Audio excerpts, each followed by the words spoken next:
Friends, তোমরা সবাই কেমন আছো? আশা করি ভালোই আছো। আরাধ্যাস কিচেনে সবাইকে স্বাগত জানিয়ে শুরু করছি আজকের ভিডিও। আজকের আমার ভিডিওতে থাকছে মাছের ঝাল। তো মাছের ঝাল বানানোর জন্য মশলা বানিয়ে নিয়েছি। এর মধ্যে আদা, কাঁচা লঙ্কা, টমেটো আর এটা মাছটা নুন হলুদ মাখিয়ে আমি এবার কড়া করে ভেজে নেব। এই মশলাটাতে সামান্য পরিমাণে একটু পেঁয়াজ রসুনও দেওয়া আছে।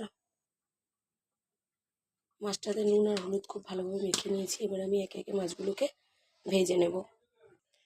তেলের ওপর দিয়ে দেব সামান্য লবণ। তারপর একে একে মাছগুলো দিয়ে আমি ভেজে নেব। তো দেখো বন্ধুরা, মাছগুলো আমার ভেজে নেওয়া হয়ে গেছে। এবার কড়াইয়ের বেঁচে থাকা তেলটাতে আমি দিয়ে দেবো কালো জিরে ফোড়ন। কালো জিরে ফোড়ন দেওয়ার পরে দিয়ে দেবো বেটে রাখা মশলাটা।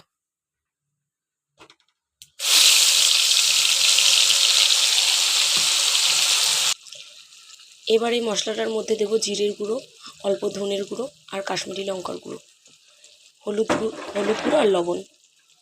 এবার সব মশলাগুলোকে খুব ভালো করে কষিয়ে নিতে হবে। তো দেখো মশলাটা আমার খুব ভালো করে কষানো হয়ে গেছে। এবার দিয়ে দেবো সামান্য জল। জলটা দিয়ে ঢাকা দিয়ে রাখবো ফুটে ওঠার জন্য। তো দেখো বন্ধুরা, ঝোলটা ফুটে উঠেছে। এবার আমি একে একে ঝোলের মধ্যে মাছগুলোকে দিয়ে দেবো। তো দেখো বন্ধুরা, রান্নাটা আমার একেবারে হয়েই গেছে। এবার সব শেষে যেটা করব, একটু গোলমরিচ গুঁড়ো আর একটু শাহি গরম মশলা।